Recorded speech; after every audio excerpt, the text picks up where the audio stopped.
Alcatel Idol X Plus Review. Introduction. Alcatel has been slowly, but steadily making a name for itself for selling affordable, well-made phones throughout the entire price range.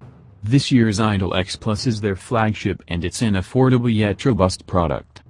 With an octa-core processor of Mediatek's MT6592 variety, the X Plus is able to throttle as many processor cores as it needs, to balance performance and battery efficiency.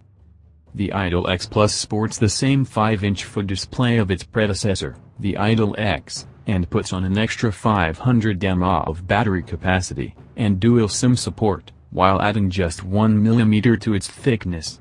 The LCD panel is so close to the surface it's as if there's no glass between your fingers and the interface.